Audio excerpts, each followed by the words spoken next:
Next up, City of Ramsey and Kurt Allred.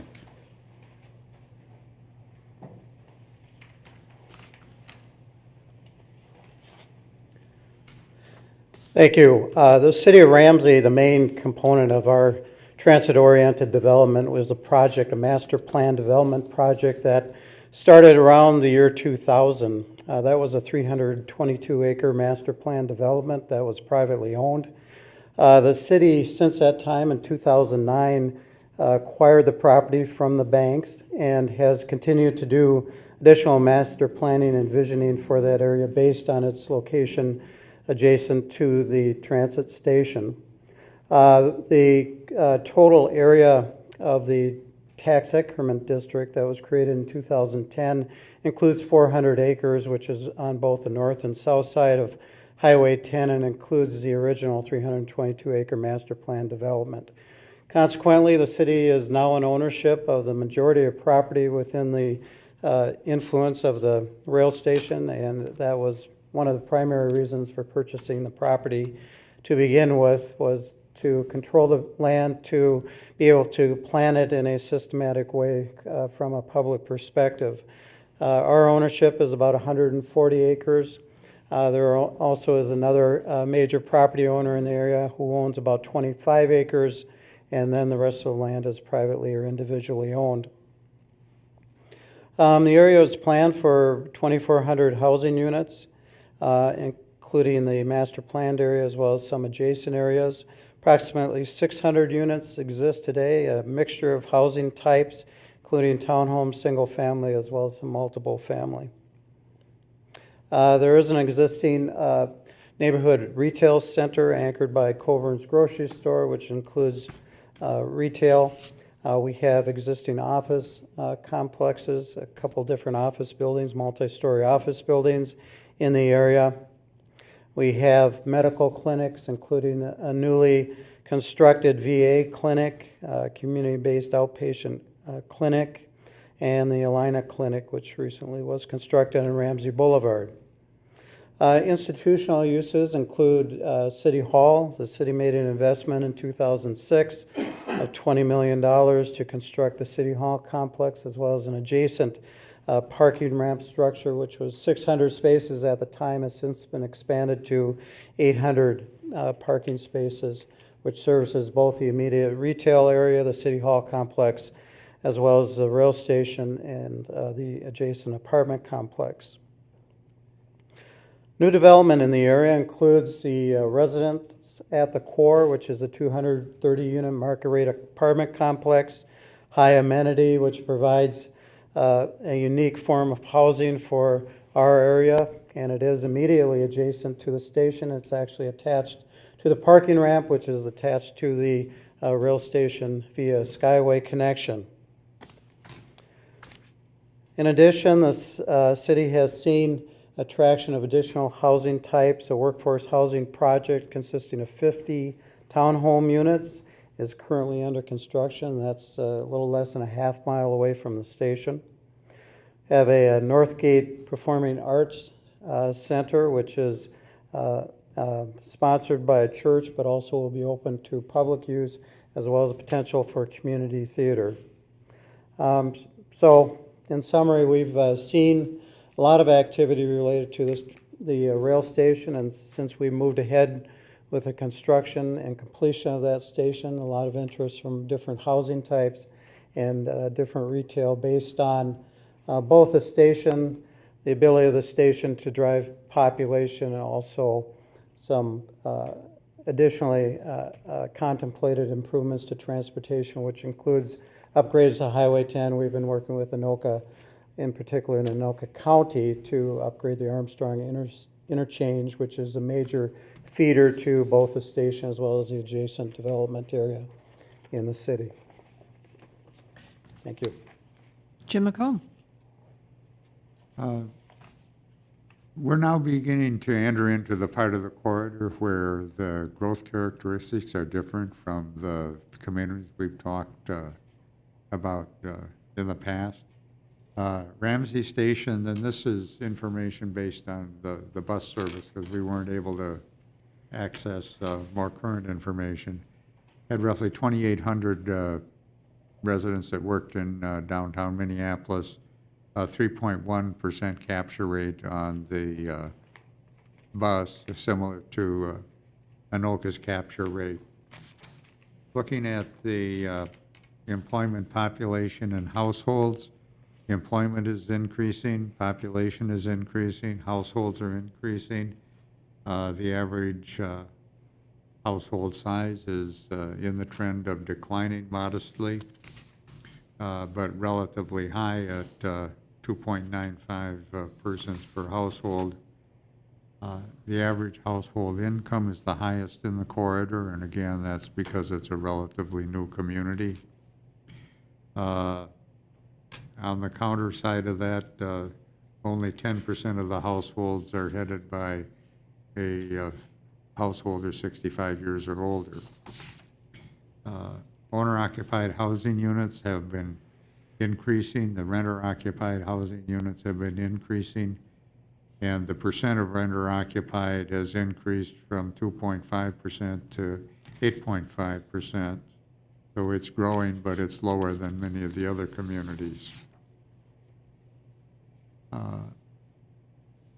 Ramsey had very high average building permits in the period 2000 to 2007, with an average of 268. In the more recent period, it's dropped to 51, still a good housing production for that period of time.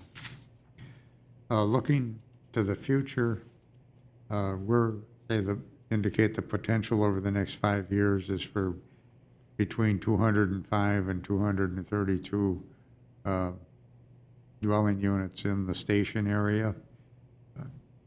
And I think one of the things, Ramsey is unique because, as was explained, they planned this as a new community to be transit-oriented to begin with. So they have the land availability and the proximity and the ability to serve a wide variety of market types, and that creates a potential for increased development. Jim Probst. Yeah, I think this is mistitled because they're doing it. It's not potential strategies, it's strategies now being utilized by Ramsey. And I think the residents at the core is an example, a land write-down because the community owned the land and for a while. Providing the structured parking as part of the project is a big element. Utilizing the tax increment financing to make the project and putting in the amenities, and also working on other grants like the congestion management, air quality, too many initials here, grants that are available through the transportation funding, bridge loans, tax credits. It's really a very significant package of tools working with the developer to achieve their goals and objectives that are effectuated in their comprehensive plan. And we're starting to see, when the market test is going on today, I guess, in terms of what rents are achieved and how the core residence is achieved in the market. But it really is a strong track record of public-private partnerships and using tools to implement transit-oriented development. Thanks, Jim. Joni?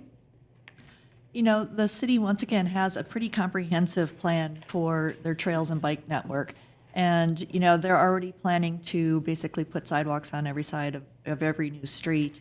And they have plans for trail facilities along Armstrong and to the north and to the east on Ramsey Boulevard, I believe that is, on the east side as well.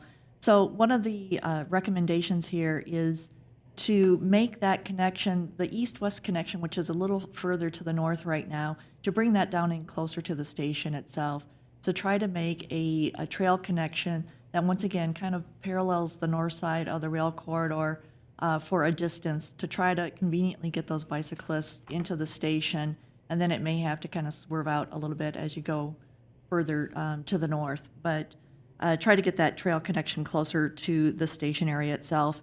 And once again, just highlighting the importance of making sure that that Skyway gets built over Highway 10, as well as including trail facilities at the new Armstrong interchange, so that you can capture these new redevelopment areas and make that convenient connection for those uses south of 10 up over to the station area, as well as capturing travelers who want to go a longer distance on bike using the planned Mississippi River Trail and conveniently making that connection to that trail as well.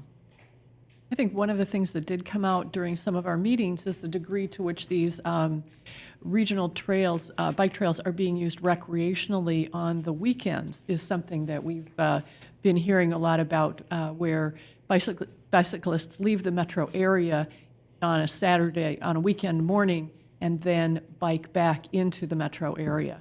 So kind of an interesting use of the trail system. And Kurt will wrap up.